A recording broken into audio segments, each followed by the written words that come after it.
다 같이 기도함으로써 대림절 넷째 주일, 이제 침례식이 있는 주일 예배를 하나님께 드리겠습니다. 기도하겠습니다. 갑자기 그 천사와 더불어 많은 하늘 군대가 나타나서 하나님을 찬양하여 말하였다. 더없이 높은 곳에서는 하나님께 영광이요, 땅에서는 주님께서 좋아하시는 사람들에게 평화로다. 천사들이 목자들에게서 떠나 하늘로 올라간 뒤에 목자들이 서로 말하였다. 베들레헴으로 가서 주님께서 우리에게 알려주신 바 일어난 그 일을 봅시다. 하나님 아버지 감사합니다. 예수님께서 이 땅에 오심이 하늘에는 영광이요, 땅에는 평화라 하셨습니다. 그렇습니다. 그 예수님을 믿고 따르는 자들이 우리 마음속에 평화를 얻게 되고 이 땅에 예수님이 일어난 평화가 점점 생기게 도와주셨기를 원합니다. 오늘 저희는 목자들의 심정으로 그 예수님 나심을 확인해 보고자 하는 심정으로 또 주님 앞에 나왔습니다. 그 예수님을 감사하며 찬양하며 경배하며 받아들이는 그 시간을 갖고자 합니다. 특히 오늘은 저희가 침례식을 갖는 귀한 또 주일입니다. 하나님 모든 순서를 통해서 아버지 하나님께서 영광 받아 주시옵소서. 예수님 이름으로 기도했습니다. 아멘. 다 같이 일어나서 찬양하겠습니다. 오늘은 평소와 달리 딱 한 곡만, 이제 뒤에 순서가 많기 때문에 한 곡만 찬양을 하고 바로 앞에 1부는 좀 빨리 진행하는 식으로 진행하겠습니다. 참 반가운 성도여, 우리 지난주에 성육신 하신 예수님에 관해서 이야기할 때 3절에 가사가 이렇게 나왔습니다. 동정녀의 몸에서 참신과 참사람이 되시려고 저 동정녀의 몸에서 나셨다. 이런 의미도 우리가 생각하면서 찬송가 참 반가운 성도여 다 같이 찬송하겠습니다.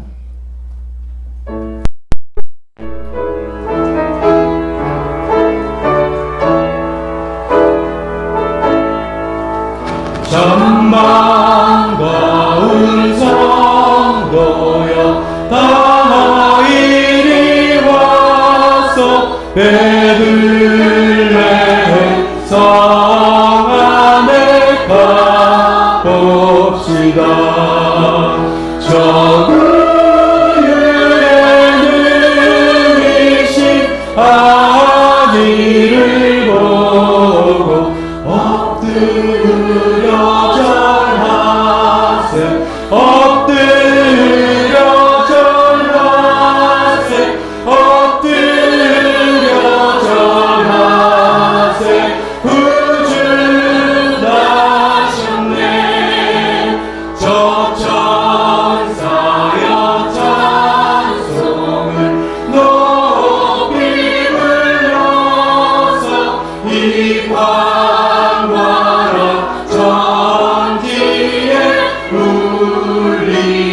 울리더라. 주 하나님 앞에 늘 영광을 돌려 엎드려 절하세 엎드려 절하세 엎드려 절하세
지난주에 날씨가 굉장히 추워서 좀 그래도 물에 들어간 행사인데 어떻게 될려나. 물론 이제 온수로 저희가 보일러도 틀어놓긴 하지만 그게 뭐 미리 받아놓는다 해도 다 식잖아요. 그래서 은근히 걱정인데 그래도 날씨가 좀 풀려서 너무나 다행이라고 생각합니다. 오늘 저희 예배 이제 보통은 성탄 예배로 이렇게 지낼 텐데 내일 이제 성탄절 예배 모이니까 오늘은 이제 대림절 넷째 주일이면서 저희가 또 3년 만에 침례식 있는 그 기쁜 주일입니다. 침례식에 이번에 침례 받는 분들의 가족들이 또 이렇게 좀 오셨어요. 잠깐 소개를 해드릴게요. 이번에 침례 받는 서영미 자매님의 동생분 되시는 미국에 살고 계시는 걸로 제가 알고 있는데 일부러 오신 건지 그건 잘 모르겠습니다만 오셨습니다. 서형희 자매님 오셨습니다. 환영합니다. 그 다음에 또 침례받는 정지인 자매님의 여동생, 성함은 제가 까먹었습니다만 일어납니다. 환영합니다. 잘 오셨습니다. 네. 그 다음에 우리 주보를 보면서 교회 소식 함께 나누도록 하겠습니다. 오늘 주보 내용이 광고 내용이 좀 많습니다. 첫 번째는 이제 침례식이 이게 3년 만에 하니까 여러분들 순서가 어떻게 진행되는지도 생소하시기도 하고 저도 자꾸만 이제 준비지를 보고 그랬었는데요. 일부 예배가 평소보다 되게 짧습니다. 찬송도 짧고 설교도 제가 짧게 할 것이고 그 다음에 일부 예배 축도하면서 끝나고 바로 이어서 간증으로 나오겠습니다. 그러니까 축도 끝나고 나면 침례받을 세 분은 앞자리로 이동하셔서 순서대로 간증하시고 그 다음에 간증 끝나고 난 다음에 탈의실로 이동해서 옷 갈아입고 간증 끝나고 난 다음에 요 앞에서 다 보이는 자리에서 그 소속된 목장의 목자 목님들께서 기도해 주신 시간 갖고 그 다음에 탈의실로 이동해서 탈의하고 침례식하고 그런 시간으로 이어지겠습니다. 나중에 이제 뭐 저희가 침례 받고 중간에 이제 비는 시간에 혹시 출출하시면 오늘 감사떡도 있고 귤도 준비되어 있으니까 뒤에서 좀 간식을 좀 하시면서 요기를 하셔도 되겠습니다. 오늘 또 지난주 매년 우리가 성탄 주일날 그러니까 성탄 헌금을 하면서 그 불의를 돕기도 하는데 이번에는 네팔을 위해서 성탄 헌금하자라고 한 거 드렸죠. 오늘 네팔을 위한 성탄 헌금 같이 하도록 하겠습니다. 오늘은 이렇게 예배드리고 내일은 이제 성탄절 예배죠. 크리스마스 날 내일 11시에 성탄절 예배를 드리는데 이번에 들어오시면서 혹시 로비에 뭐 이렇게 전시된 거 보셨습니까? 이번에 이제 교회 학교 행사들만이 아니라 어머님들도 이럴 때 이제 문학적인 예술적인 솜씨를 한번 평소 갖고 계는 것도 좀 전시 한번 하자라는 취지가 있어서 지금 현재 서순자 어머님과 김황 어머님 작품 된지 모르겠어요. 전시가 된지 모르지만 이렇게 좀 돼 있습니다. 그리고 내일은 그런 것을 영상으로도 이렇게 좀 볼 수 있게 될 것 같은데 보시면서 우리 어머님들의 그 솜씨도 또 이렇게 막 칭찬도 해주시고 같이 감상도 해주시고 또 내일 이제 교회 학교에서 특히 많이 찬양으로 부서별로 이렇게 찬양하니까 또 많이 같이 하나님께 예배드리고 격려하고 축하하는 그런 시간 되었으면 좋겠습니다. 이번 주 수요 예배는 월요일 우리 예배 모이니까 수요 예배는 없음을 말씀드립니다. 그 다음에 주보 안에 용지가 하나 또 낯익은 용지가 하나 들어있죠. 다시 한번 꺼내서 보시기 바랍니다. 우리가 몇 년째 하고 있는 연말에 하는 행사입니다.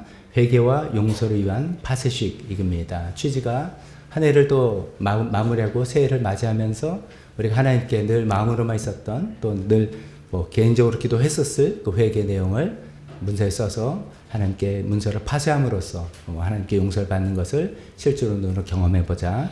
또 용서를 못하고 있었다면 이번 기회에 또다시 용서의 그 이슈를 우리 마음에 직면하고 하나님께 용서하면서 이름을 적어놓고 또 문서를 파쇄함으로써 하나님께 용서했음을 구체적으로 한번 표현해보자라는 그런 취지입니다.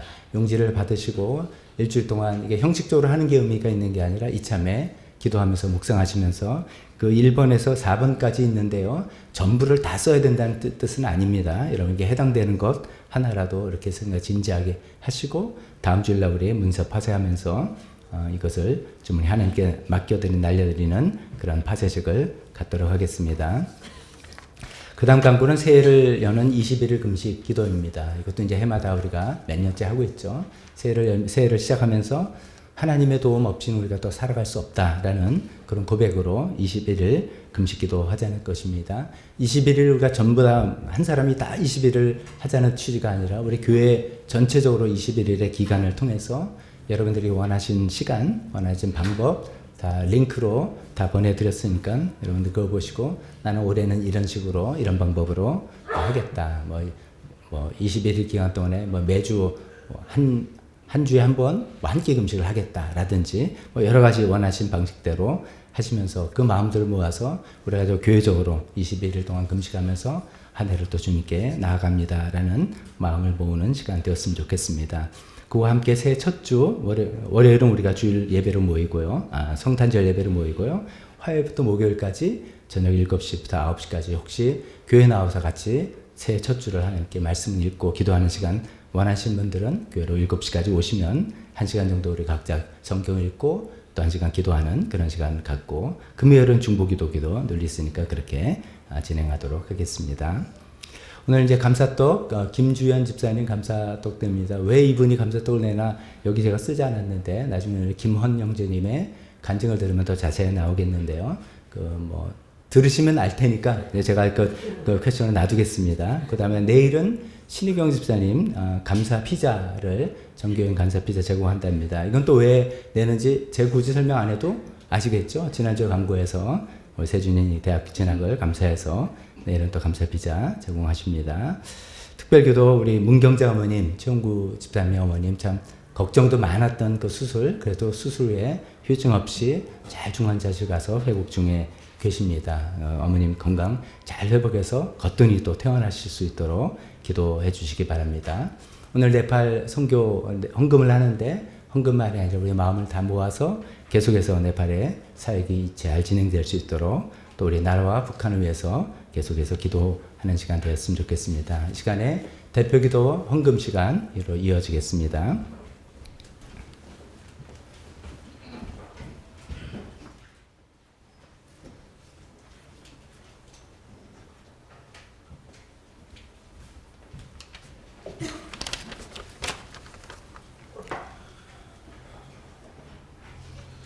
사랑의 하나님 아버지 감사합니다. 성탄절을 앞두고 이렇게 하나님 앞에 모여 같이 예배할 수 있게 해주신 것 감사합니다.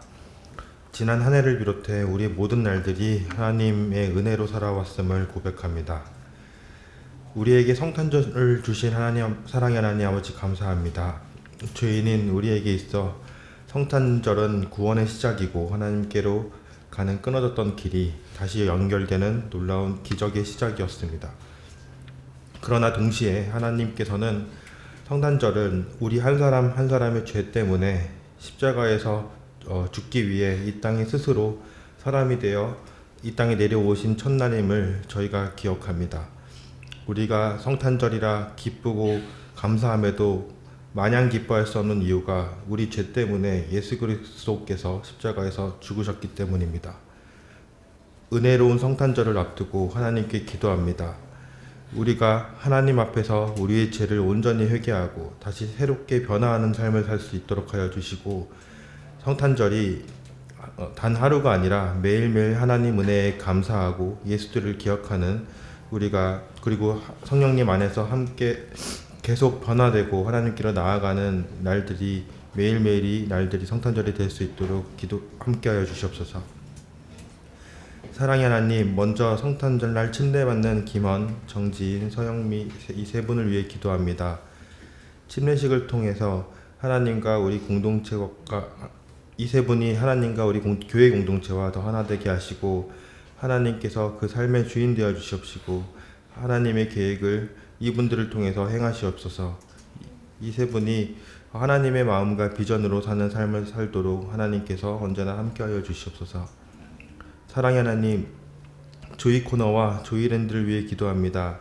이 아이들이 하나님 안에서 교회와 선생님들 그리고 부모님들의 가르침을 통해 하나님의 사람으로 성장하게 하시고 하나님을 개인적으로 인격적으로 만나고 경험하게 하여 주시옵소서.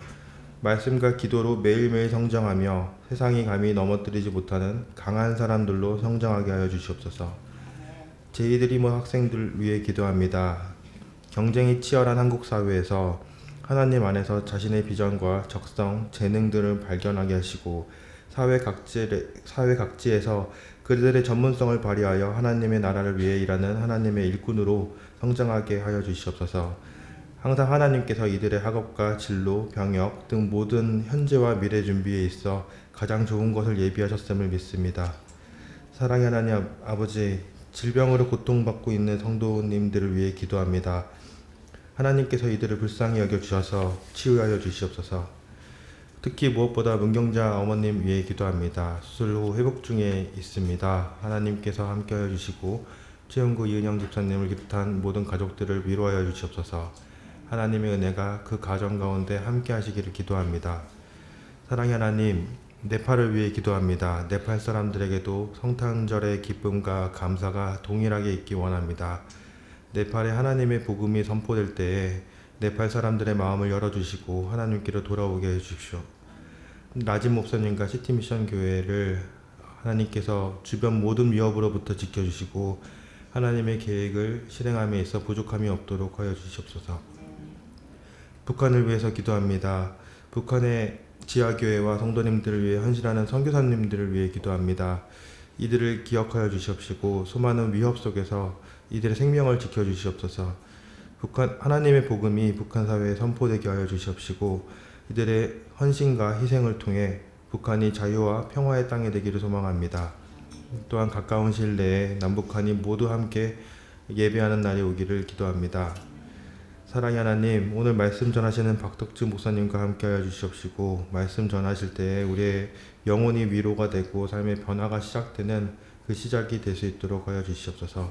이 모든 말씀 예수 그리스도 이름으로 기도드립니다.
공헌기도 하겠습니다.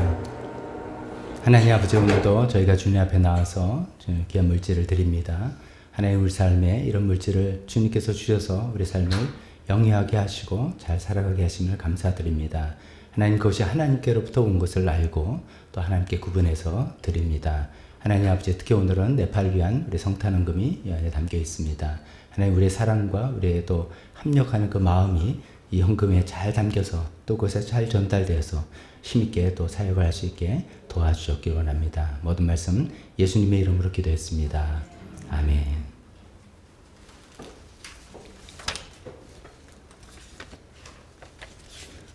설교 시간입니다. 우리 다 같이 일어나서 하나님 말씀 같이 공부하겠습니다.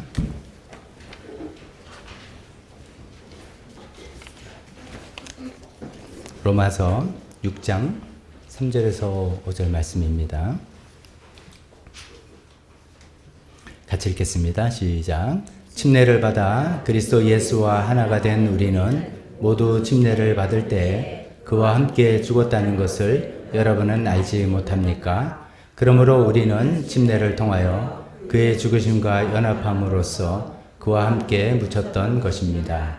그것은 그리스도께서 아버지의 영광으로 말미암아 죽은 사람들 가운데서 살아나신 것과 같이 우리도 또한 새 생명 안에서 살아가기 위함입니다. 우리가 그의 죽으심과 같은 죽음을 죽어서 그와 연합하는 사람이 되었으면 우리는 부활에 있어서도 또한 그와 연합하는 사람이 될 것입니다. 아멘. 잠깐 설교를 위해서 기도하겠습니다. 하나님 아버지, 오늘 또 침례의 의미에 대해서 우리가 다시 한번 생각해 봅니다. 세 분 침례받는 분들 뿐만 아니라 우리 이미 침례를 받은 모두 또 앞으로 침례받을 분들도 이런 의미로 침례를 받는 것을 또 깨닫고 알고 함께 우리가 기뻐하며 함께 그 의미를 만끽하고 또 그 의미대로 살아갈 수 있는 우리가 되게 도와주시옵소서. 예수님의 이름으로 기도했습니다. 아멘. 자리에 앉으십시오.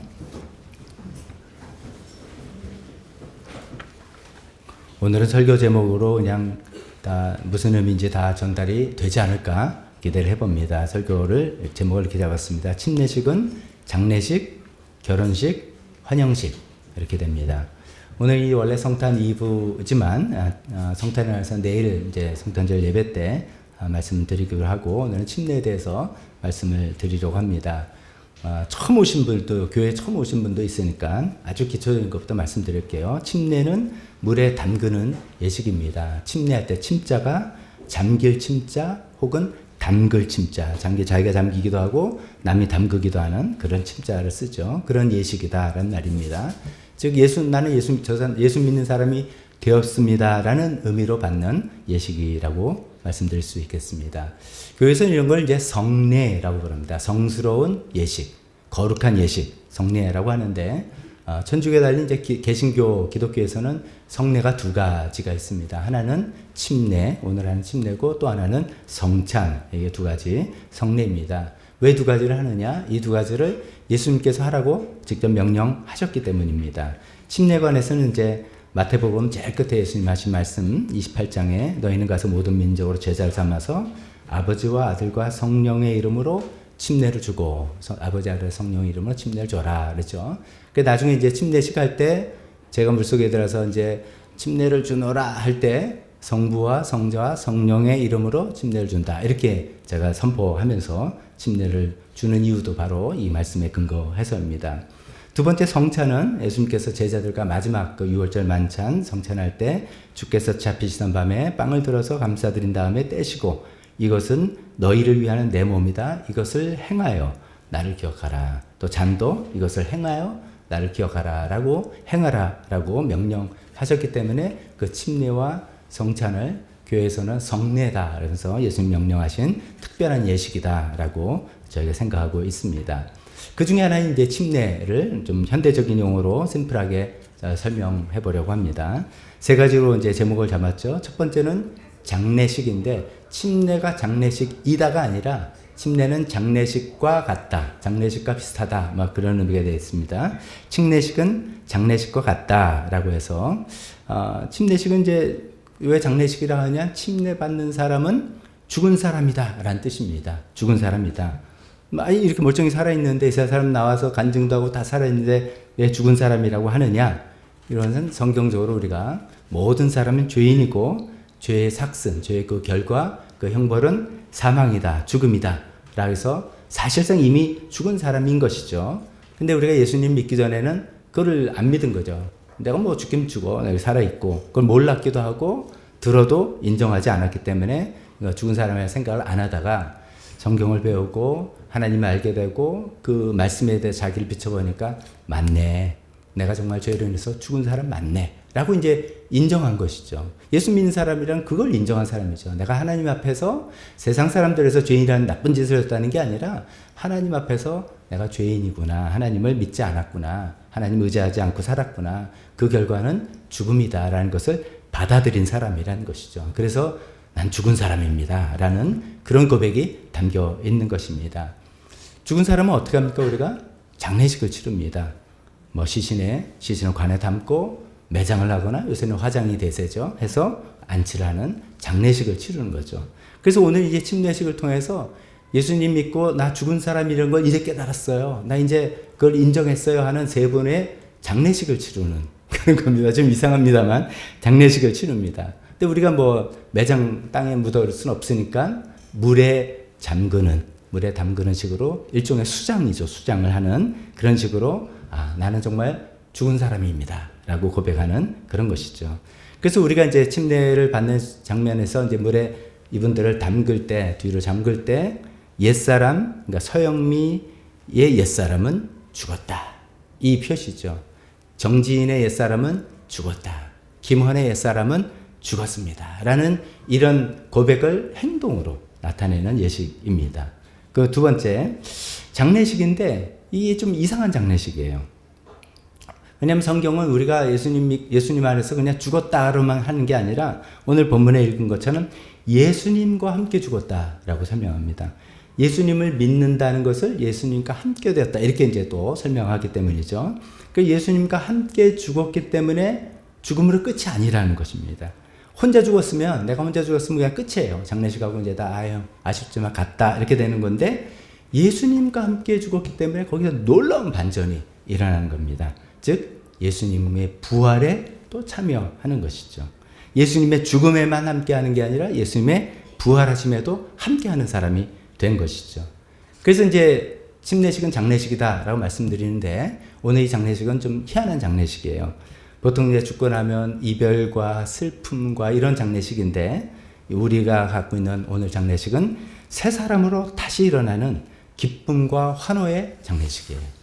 물에 이제 푹 잠궜다가 와 일어날 때 여러분들 자연스럽게 와 하지 않습니까? 그게 뭐 반갑다 하는 것도 있지만 사실 그 의미는 뭐냐면 이제 새 사람 서영미가 된 것을 우리가 막 환호하는 거죠. 새 사람 정진이 된 것을, 새 사람 김헌이 된 것을, 그렇게 새로 일어나는 것을 우리가 환호하고 축하하는 그런 것입니다. 죽으셨다 부활하신 예수님을 믿음으로써 예수님과 하나가 되고 연합되어서 그 예수님의 죽음에 함께 죽고 그 예수님의 부활하심에 함께 일어나는 그런 장례식을 침례식을 통해서 갖게 되는 것입니다. 두 번째로 침례식은 결혼식과 같다. 이것도 결혼식이다가 아니라 결혼식과 비슷하다, 같다는 것이죠. 우리가 일반적으로 결혼식 이런 거 아닙니까? 남녀가 만나서 서로 알아가다가 사랑을 하게 되고 이 사람이랑 내가 내 장례를 같이 설계해 볼까 뭐 그러다가 이제 그런 마음이 결심이 쓰고 그런 마음을 고백을 하고 서로 확인하고 이제 서로 연애하는 거고 결혼하고 하는 엄청 다르잖아요. 서로의 미래를 책임지겠다고 약속을 하는 그런 거지 않습니까? 그래서 이제 결혼은 뭐 연애 감정으로 하지 않는다고 우리 다 알잖아요. 연애 감정은 또 다르게 이거는 어떤 책임 있는 약속으로 이어지는 거 아니겠습니까? 이제 그런 것이죠. 그래서 이제 둘이 서로 약속을 하고 뭐 혼인신고도 하고 결혼식도 하고 이제 이런 식으로 진행하지 않습니까? 결혼식을 하게 되면 여러분 생각 결혼식에 여러 식순이 있습니다. 신랑 행진 입장도 있고 뭐도 있고 다 있는데 그 결혼식의 순서 중에 가장 하이라이트 중요한 순서는 뭐라고 생각하세요? 답을 이렇게 정답을 먼저 말씀해 주시는데 어떤 분은 이제 뭐 목사님의 축도 그것도 중요합니다. 아니면 주례사 중요한 거고 아무래도 예물 교환 이거 중요한 여러 가지라고 생각하지만 아니면 누가 대단한 가수가 누가 축가로 지금 왔다 그러면 뭐 이렇게 생각할 수도 있지만 사실 맞습니다. 결혼식의 하이라이트는 혼인 서약이에요. 결혼 서약이죠. 사실 어떻게 보면 서약을 하기 위해서 그 모든 순서를 만든 거 아닙니까? 그 서약을 둘이 그냥 해도 되는데 왜 굳이 사람들 불러놓고 하느냐? 둘이 해도 법적으로 하자가 없습니다. 문제가 전혀 없고 혼인신고만 하면 법적 부부가 되고 두 사람 제일 중요한 마음을 확인했으니까 괜찮은 거예요. 근데 또 사람들을 다 불러서 양가 부모님 앞에서 하객과 친지들 앞에서 더 중요하게는 하나님 앞에서 이 결혼 서약을 함으로써 우리의 서약을 서로 공식화하는 거죠. 우리의 결혼을 공식화하고 그래서 그 결혼의 부부관계가 더욱 단단해지는 그런 효과를 갖게 되지 않겠습니까?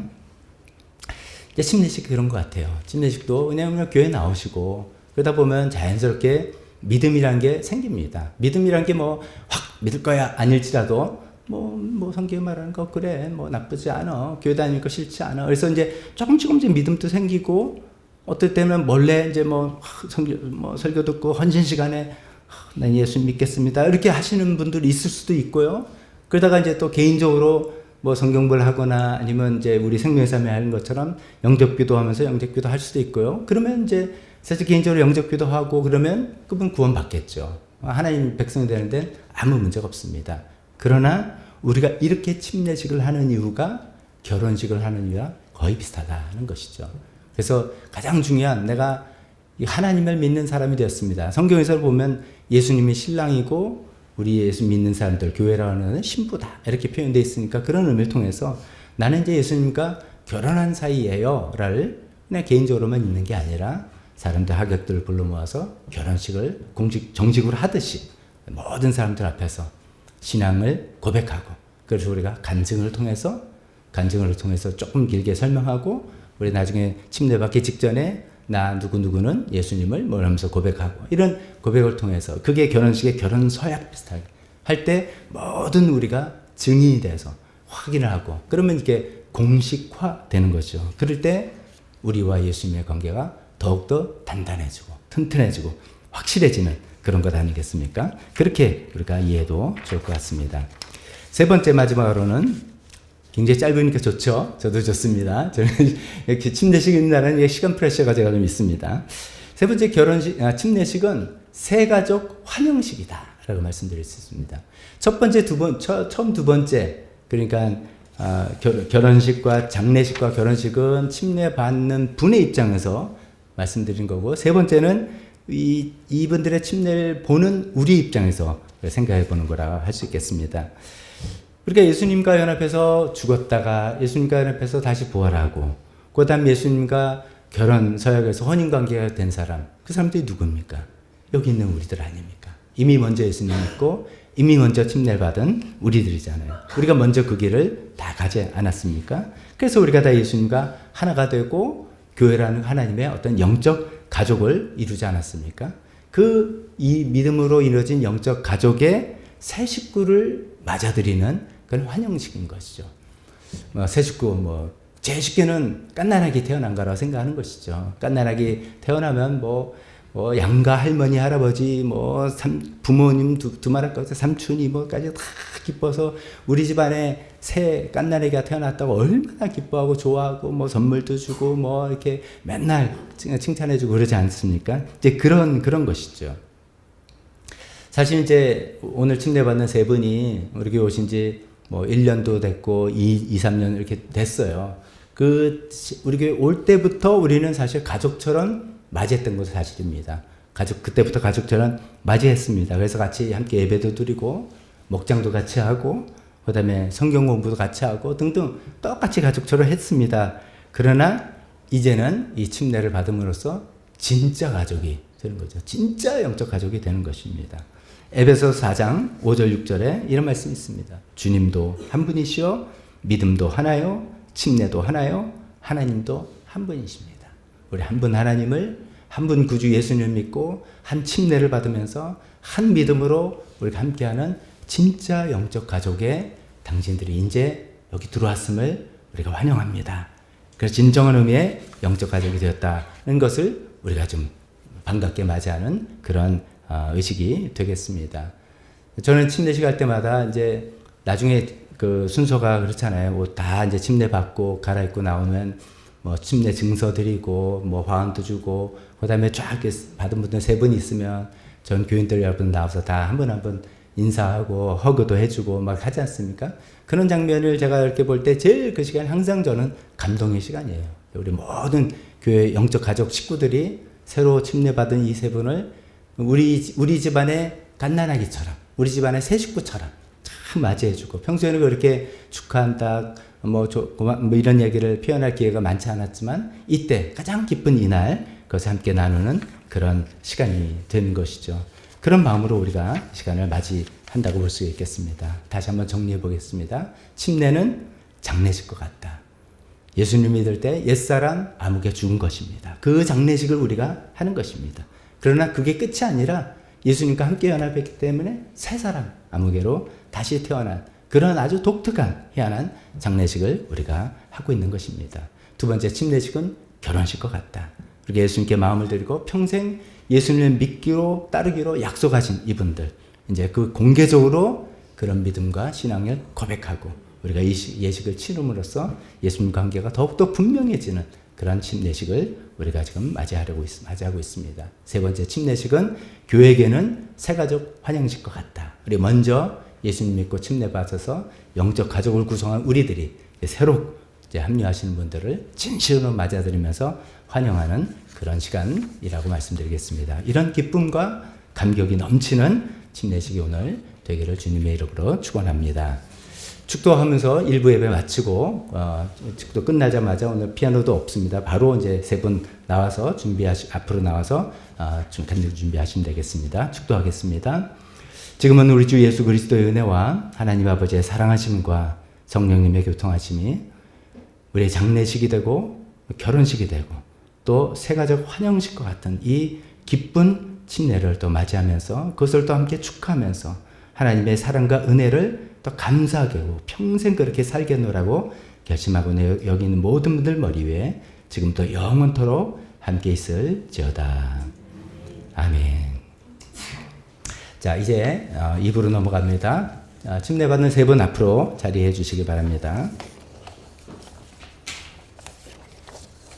간증 순서는 서영미 자매님, 그 다음에 정지인 자매님, 그 다음 김헌 형제님 이런 순서로 진행이 되겠습니다. 먼저 서영미 자매님 나와주세요.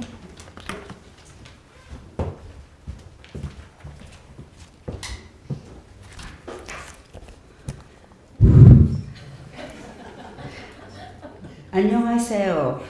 드림 목장의 서영미입니다. 저는 5녀 2남 중 셋째로 서울에서 태어났습니다. 저는 형제 중에 중간에 있다 보니 부모님의 주목을 먼저 받기 힘들었고 우선순위에서도 늘 밀려서 뭔가 모를 짜증과 불만이 늘 가득하였던 아이로 자랐습니다. 당시 저희 어머니는 미신을 믿어서 해마다 연초에 토종 비결을 보러 다니시고 집 장롱 위에는 신주단지를 모시고 있었습니다. 그런데 저는 그 신주단지가 항상 신경에 거슬렸고 그것을 볼 때마다 마음이 불편하고 때로 무섭기까지 했습니다. 어린 시절 가끔 친구들끼리 재미로 소금을 봐주기도 했는데 저는 그것도 싫었습니다. 왠지 귀신이 나의 삶을 마음대로 좌우한다는 생각이 들었기 때문입니다. 그런데 누군가 예수를 믿는 사람에게는 점괘가 나오지 않는다는 이야기를 들은 후 제 마음이 예수님 쪽으로 기울기 시작했습니다. 처음 교회에 간 것은 중학교 때였습니다. 친한 친구 집에 놀러 갔는데 그 집에는 늘 찬송가가 켜 있었고 친구 어머니께서 찬송가를 부르셨습니다. 친구는 오빠가 군대에서 사고로 죽었다는 이야기를 해주었는데 친구 어머니는 그 엄청난 슬픔 중에서도 예수님만을 의지하며 찬송가를 부르시는 모습이 감동이었습니다. 그 친구를 따라 처음으로 교회에 몇 번 간 적이 있었습니다. 미술이 좋아 서울예고에 입학했는데 서울예고는 미션 스쿨이었기에 학과목으로 성경을 가르쳤습니다. 하지만 성경은 단지 학과목 이상, 그 이하도 아닌 시험 때 암기해야 하는 부담스러운 과목이었을 뿐이었습니다. 비교적 친구보다 늦게 시집을 간 저는 남들도 부러워하는 온화하고 자상하며 가정적인 남편을 만났고 시댁 어른들도 좋은 분이어서서 어릴 때부터 입에 달고 다니던 지겨워 죽겠어 하는 말도 점점 줄어들고 평안하게 아이를 키우며 교사로서 직장에 다니며 살았습니다. 하나님은 제 주변의 사람들을 통해서 저를 하나님께 인도해 오셨습니다. 대학 친구 중 가장 친한 친구인 재영이는 아주 부잣집으로 시집갔습니다. 그런데 어찌나 시집살이가 심했던지 원래 불교였던 그 친구가 교회에 다니기 시작했습니다. 저는 그 친구가 교회에 다니기 시작하면서 점점 변해가는 모습을 제 눈으로 보면서 정말로 하나님이 계시다는 생각을 갖게 되었습니다. 동료 교사 중 강종옥이라는 분도 저에게 좋은 모습을 보여주었습니다. 원래 믿음과 인품이 좋은 분이었는데 척추에 문제가 생겨서 결국 하반신 마비가 되셨습니다.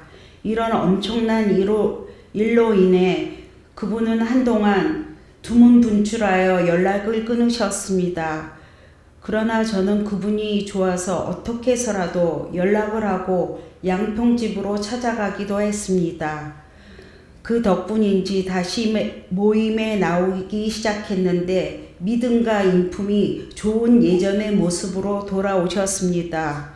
그분을 보면서 신앙의 힘이 참 크다는 것을 절실히 느꼈습니다. 그리고 안 믿는 저희 집안에서 여동생과 둘째 언니 서영옥 집사님은 오래전부터 예수님을 믿었습니다. 그 뒤로 큰언니 서영애 집사님도 예수님을 믿게 되었습니다. 이처럼 좋은 분을 통해서 하나님을 조금씩 알아가게 되었습니다. 지나고 보면 예수님은 어렵고 힘든 시간을 보내는 사람에게 찾아오는 분이시나 봅니다. 제가 힘들고 외로웠던 시기가 있었습니다. 교사로 근무하던 15년 전쯤, 당시 저는 분당에 살면서 서울 독산동으로 출퇴근해야 했습니다. 운전을 못하는 저로는 대중교통을 이용해야 했습니다. 새벽에 나가서 저녁에야 되어야 지친 몸으로 집에 오는 출퇴근길을 힘겹게 하였을 때였습니다. 그때 하필이면 남편은 중국 주재원으로, 딸은 미국에, 아들은 중국에 유학 중이어서 저 혼자 고달픔과 외로움을 감당해야 했습니다. 결국 도저히 견디기 힘들어서 학교를 휴직하고 앞에서 말한 재영이란 친구의 인도로 분당 우리 교회를 다니기 시작했습니다. 그 교회에서 우리 교회의 목장과 비슷한 다락방 모임을 하면서 세상 친구들과는 다른 참 좋은 분을 만나 차차 예수님을 알아가기 시작했고 신앙심도 생기게 되었습니다. 반포로 이사 온 이후 3, 4년간은 다락방 친구들과도 꾸준히 교제도 나누면서 많은 위로를 받았습니다.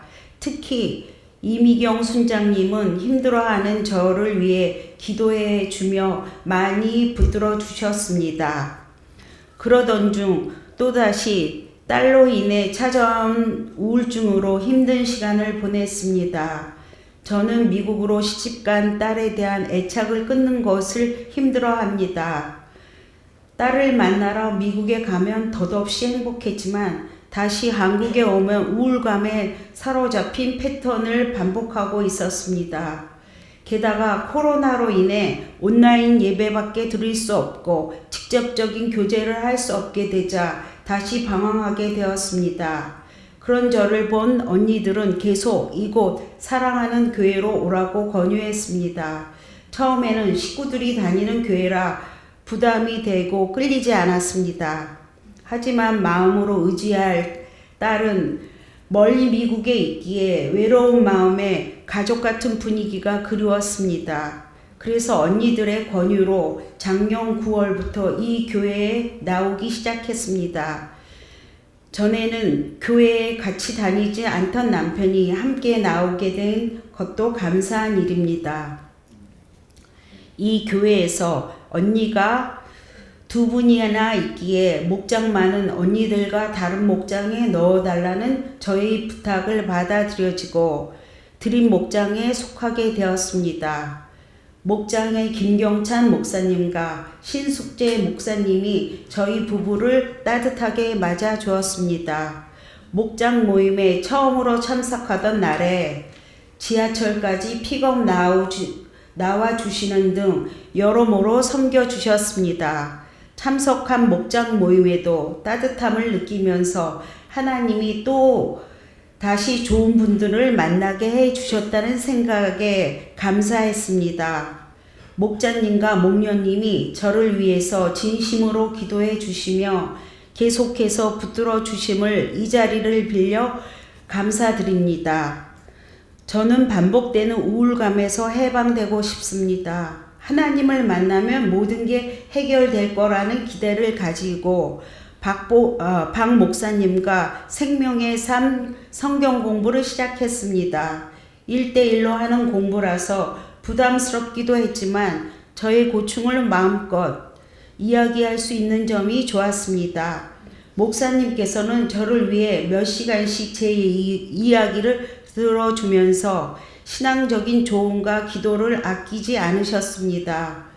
목사님의 사랑과 헌신의 모습을 보면서 예수님은 얼마나 더 나를 사랑하는지 알게 되었습니다. 공부를 하다 보니 저는 그동안 결정적으로 예수님을 제 마음에 영접한 적이 없음을 알게 되었습니다. 그동안 친구들과 형제들의 손길을 통해서 교회를 다니게 되었고 어느 정도 신앙심은 있었지만 저 자신의 제 마음의 문을 열고 예수님의 죄의 구원자와 인생의 주인으로 영접한 적은 없었습니다. 그래서 목사님이 인도하에 예수님을 영접했습니다. 솔직히 저는 간증문을 쓰는 게 굉장히 부담스러웠습니다. 그러면서도 이상하게 침례는 꼭 받고 싶습니다. 이번 기회를 놓치고 싶지 않습니다. 침례를 통해서 시작한 성경 공부를 잘 마무리하고 싶고 예수님을 영접한 것을 대외적으로 분명히 하고 싶었기 때문입니다. 간증문을 쓰다 보니 드는 생각이 있습니다. 돌이켜보니 제 인생에서 저에게 힘을 주고 도와준 사람들은 대부분 크리스천이었습니다. 하나님은 그들을 통해서 예수님의 사랑을 저에게 전달해 준 것입니다. 언니들이 저를 위해서 기도하고 이끌어 준 것처럼 저도 아직 믿지 않는 동생 영주에게 예수님을 전하고 싶다는 생각이 듭니다. 제가 처음에는 싫다고 했음에도 끈질기게 권유해서 이 교회에 오게 하고 예수님을 영접하게 이끌어준 언니들처럼 말입니다. 나를 위로해 주시고 나의 새 생명을 주신 예수님, 나를 위해 십자가에 돌아가시기까지 사랑하신 예수님 사랑합니다. 예수님 감사합니다.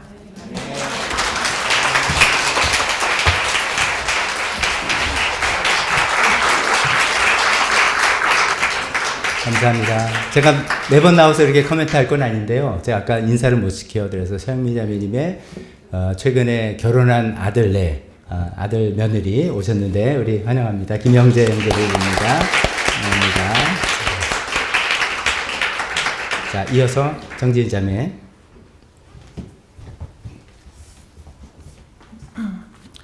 안녕하세요. 전하는 목장의 정지인입니다. 저는 성결대 부속고등학교이자 미션스쿨인 성문고등학교에 다녔지만 무교인 탓에 종교 시간에 자습을 하는 학생이었습니다. 어린 시절에 친구 따라서 교회에 잠깐 다녀본 적도 있었고 고등학교 때 아버지가 대형교회 장로님이신 친구의 권유로 같이 다녀본 적은 있었지만 학교 생활과는 다르게 교회 생활은 저에게 어색하게 느껴졌습니다.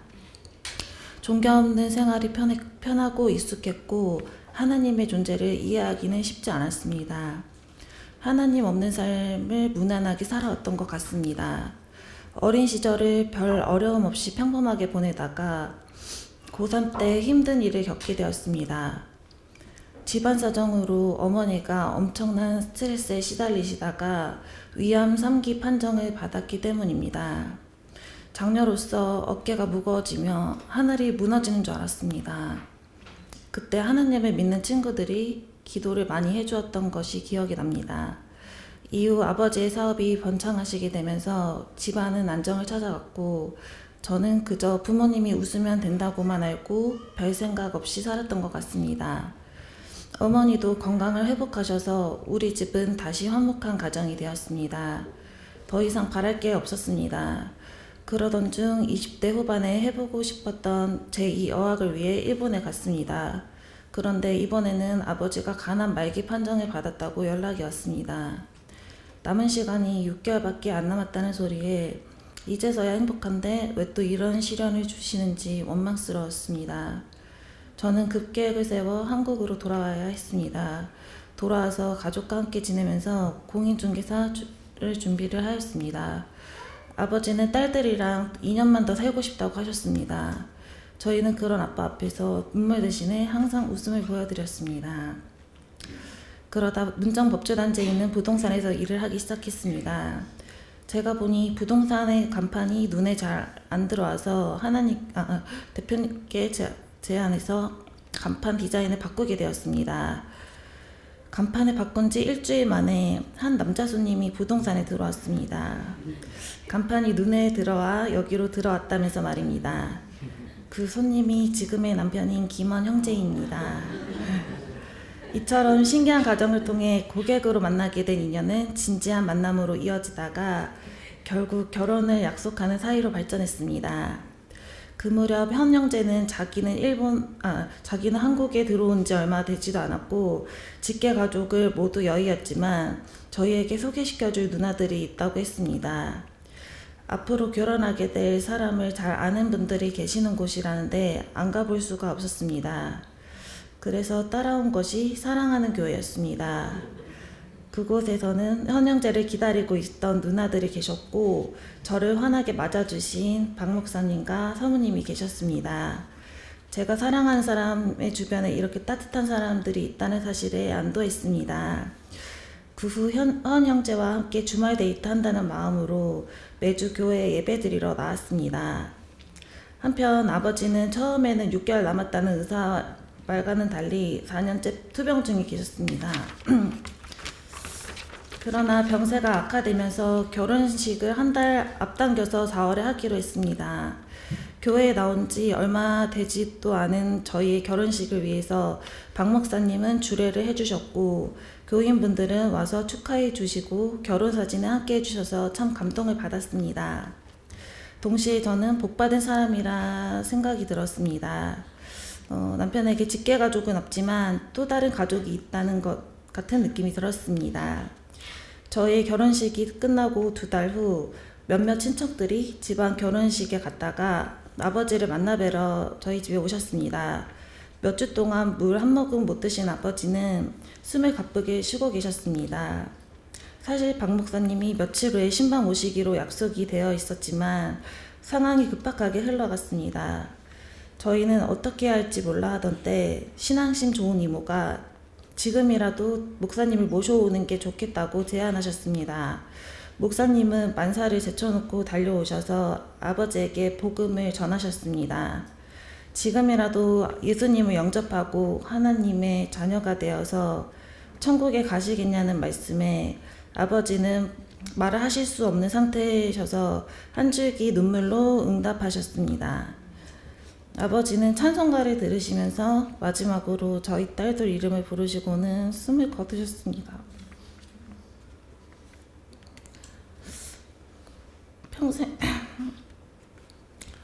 평생 열심히 살았지만 죽음 앞에서 후회와 아쉬움이 가득했을 마지막 순간에 예수님을 믿음으로써 평안한 마음으로 떠나셨고 저희도 하나님의 곁으로 가실 거라는 믿음으로 보내드렸습니다.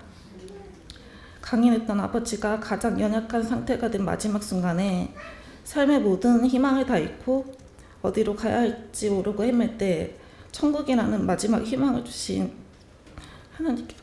하나님께 감사드립니다. 그리고 그 길 안내해 주신 목사님과 애도해 주신 모든 교인분들 덕분에 많은 위로가 되었습니다. 다시 감사드립니다.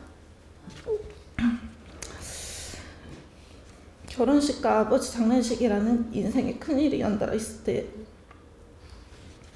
힘이 되어준 사랑하는 교회 그리고 그 안에 계시는 하나님에 대해 좀 더 알아보고 싶은 마음이 들던 때 박 목사님은 성경 공부를 제안해 주셨습니다. 그래서 여름부터 저희 부부는 생명의 삶 성경 공부를 시작하였습니다. 저희 직장 업무 시간에 맞추다 보니 평일 저녁 8시에 시작할 수밖에 없었습니다. 비록 육체적으로는 피곤했지만 하나님을 알아가는 시간이어서 정신적으로는 오히려 정화가 되고 힘이 되었습니다. 교회를 나오기 전에는 착하게만 살면 천국에 가는 줄 알았습니다. 그래서 착하고 정직하게 살려고 노력했습니다. 그러나 성경 공부를 통해서 하나님을 인정하지 않는 것 자체가 죄라는 것을 알게 되었습니다. 나의 장래는 나에게 달려있는 것이 아니라 하나님께 달려있는 것인데 그것도 모른 채 살아가면서 나도 모르게 아주 작은 죄를 매일 짓고 살았던 저는 죄인임을 인정하지 않을 수 없었습니다. 그리고 예수님을 제 구원자이자 인생의 주인으로 영접했습니다. 올해는 저에게 정말 많은 일이 있었습니다. 결혼식, 장례식, 이직, 이사 준비, 그리고 침례식까지 힘든 한 해였지만 감사한 이들이 참 많았습니다. 하나님은 왜 올해 저를 이토록 바쁘게 하셨을까요? 내년에는 또 무엇을 계획하고 계실까요? 궁금해집니다. 누군가를 알게 되고 사랑하고 또 누군가를 만나고 헤어지는 이 모든 과정들은 제가 계획한 것이 아니라 하나님의 큰 계획임을 이제서야 조금씩 느끼게 됩니다. 예수님을 믿는 삶이란 그런 삶이라는 것도 배워나가고 있습니다. 앞으로 사랑하는 교회 안에서 온정 나누며 돌아가신 아버지가 쉬고 있는 하나님의 나라 천국에 갈 때까지 기도하겠습니다. 그리고 박덕주 목사님과 사모님 그리고 사랑하는 교회의 모든 분들을 위해 기도하겠습니다. 감사합니다.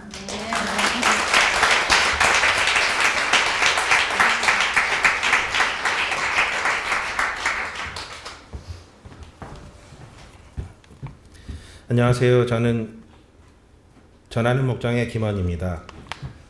잘하는 것보다 잘못한 짓을 더 많이 하며 살아왔는데 그럼에도 불구하고 지금 이 자리에서 침례를 받을 수 있게 해주신 하나님께 감사할 뿐입니다.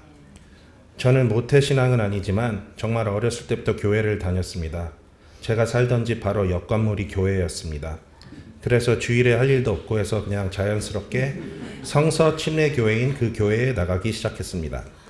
부활절에 계란 받으러 간 것이 저의 첫 예배인 것으로 기억됩니다. 저희 부모님은 교회에 같이 다니지 않으셨고 누나랑 같이 갔었는지는 잘 기억이 나지는 않습니다. 매 주일은 아니지만 어쨌든 교회를 다니다가 중학교 2학년 2학기를 거의 마치고 미국으로 이민을 갔습니다. 미국 서부에 위치한 샌디에고에 중학교 3학년 2학기로 월반 편입을 했습니다. 월반 편입이라서 당시 저는 제가 굉장히 영리하고 특별한 줄 알았습니다. 그냥 제 또래 나이에 맞게 편입된 것뿐인데 말입니다. 이때부터 저의 자만이 시작된 것 같습니다. 학교에서 교포 2세 친구들을 만나서 영어도 배울 겸 그 친구들이 다니는 교회에 나가기 시작했습니다. 다운타운에 위치한 무슨 감리교회였는데 교회 이름은 잘 기억이 나지 않고 다닌 지 1년 후 다들 샌디에고 갈보리 장로교회로 옮기길래 저도 그냥 따라갔습니다. 한국에 있을 때와 마찬가지로 신앙은 없고 그저 친구들과 어울리고 싶어서 교회를 계속 나갔습니다. 그렇게 무지성으로 몇 년을 다니다가 고3에 접어들었을 때쯤 그때부터 머리가 커지기 시작하면서 새로운 자아가 만들어졌습니다. 그때부터 저는 나는 내가 감당할 수 없는 절대적인 고통이 생겼다가 사라지는 기적을 체험하지 않는 이상 절대로 하나님을 믿지 않을 것이다 라는 이상한 신념이 생겼습니다. 특별한 고통이 없었는데도 그냥 그렇게 말하면서 살았습니다. 교회를 그렇게 오래 다니면서 남들이 다 체험한 하나님의 은혜와 기적을 저는 단 한 번도 경험하지 못했습니다. 믿음과 구원의 확신이 있는 주변 사람들을 보면서 저는 억울하기도 하고 부럽기도 하고 궁금하기도 하고 정말 힘들었습니다. 작정하고 믿고 싶어져서 부단한 노력을 한 적도 꽤 있었는데 아무리 노력해도 믿음이란 게 얻어지지를 않았습니다. 교회의 담임 목사님, 부목사님, 전도사님, 집사님 등등 그 누구도 제 마음을 헤아려 주지 않고 다들 한다는 소리가 제 마음속에 의심과 화가 많아서 영접하지 못하고 있다는 말만 남발했습니다. 제가 원하지도 않은 영접 기도를 해주고 나서는 이제 제가 예수님을 영접하고 구원의 확신이 있다고 말하면서 다들 서로의 공헌을 자축했습니다.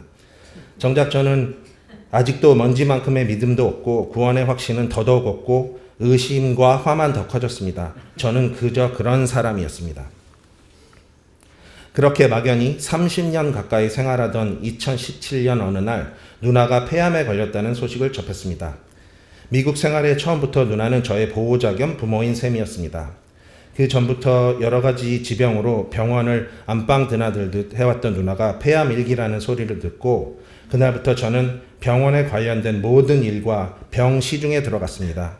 잦은 의료검사 예약과 방문, 집도의사 섭외, 의료보험 관련 업무 등등 미국에서 살아보신 분들은 아시겠지만 그 나라는 한국처럼 빠릿빠릿하지 않고 너무 느려 터지고 제재가 많아서 제가 병에 걸려 뻔했습니다.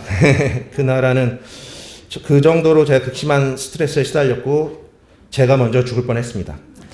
그 의욕곡절 끝에 누나는 수술을 받았고 집도 의사는 본인 커리어 최고의 성공적인 수술이었다고 호언장담을 했습니다. 그럼에도 불구하고 암은 뇌까지 전이 되었습니다. 심지어 수술 후 300불짜리 선물을 사서 직접 찾아가 고맙다는 인사도 드렸는데도 말입니다. 여러 번의 항암 치료도 다 소용없었고 결국 누나는 2019년 8월 27일 하나님의 품으로 돌아갔습니다. 누나의 암 투병 기간 동안 저는 어떻게든 누나가 죽지 않기를 바라는 마음에 주 7일 온갖 예배, 기도 모임, 수련회, 집회, 성경공부, 봉사활동, 선교 등등 전에는 돈을 줘도 안 했던 일들을 일부러 찾아서 했습니다. 그렇게 울부짖으며 간구했지만 하나님은 저의 소원을 들어주시지 않으셨습니다.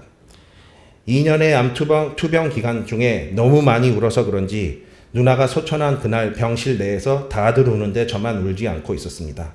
물론 나중엔 또 많이 울었습니다.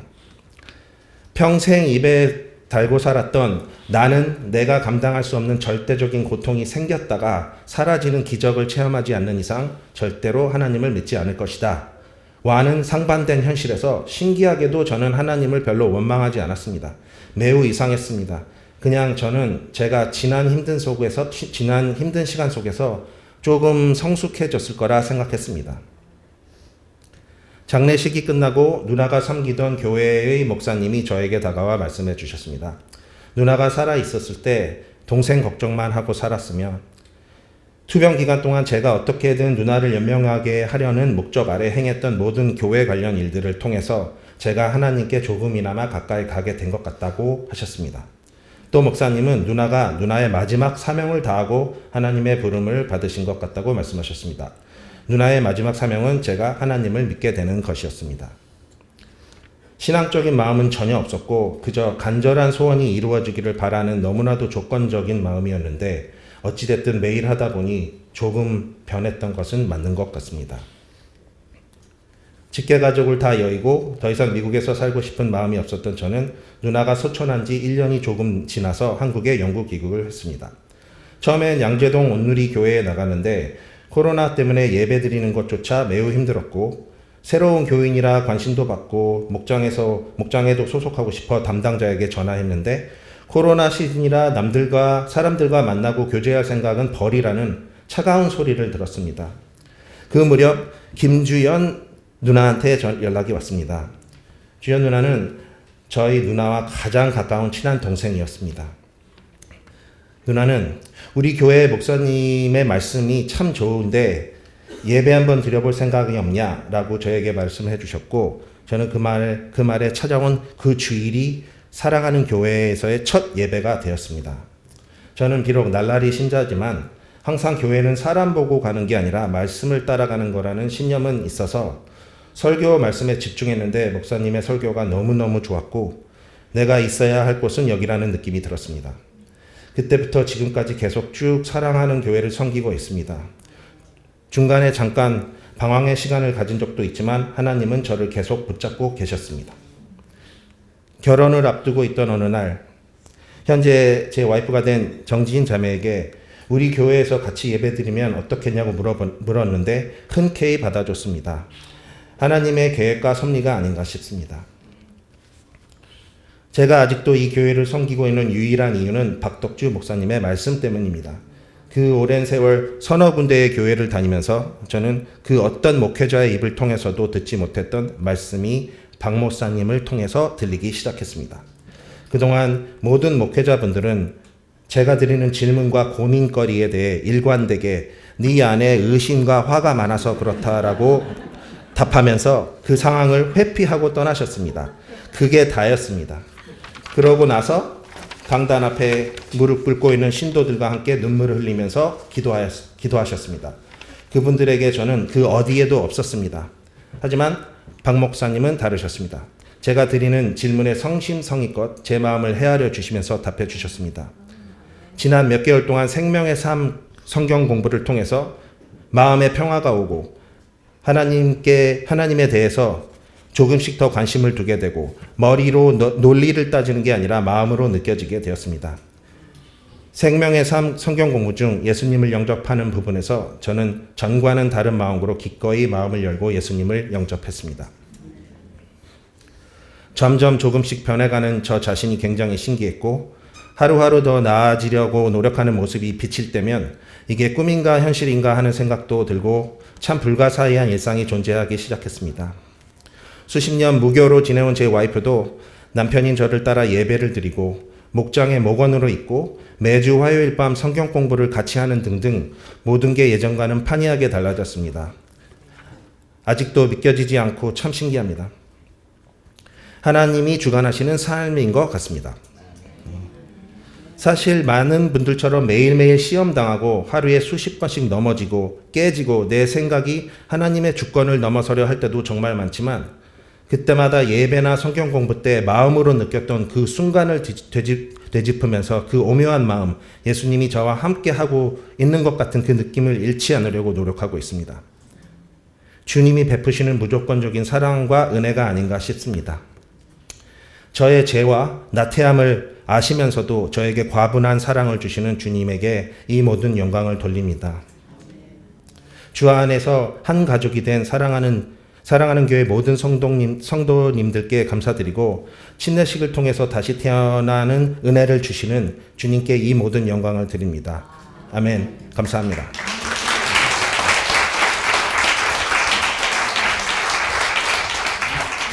감사합니다. 세 분의 간증을 다 들으셨습니다. 예수님 안에서 죽은 사람들 맞죠? 그리고 또 예수님 안에서 새로 태어나신 분들 맞죠? 우리가 또 가족으로 처음 맞아드릴 그런 하나님의 은혜가 이분들에게 임한 거 틀림없습니다. 자, 이 시간에는 이분들이 소속된 그 목장 목녀들께서 이분들 좀 기도해 주신 시간 갖겠습니다. 그때 이제 여러분들도 같이 자리에서 배경음악도 좀 틀어놓을 테니까 같이 좀 간증 들으셨으니까 마음에 우러나는 대로 기도 좀 해주시고 옆에 나와서 기도할 때 기도한 다음에 우리 이제 들어가서 옷을 갈아입도록 하겠습니다. 이쪽에 김원 형제 부부 서주시고 서영미 자매님 이쪽에 서주시고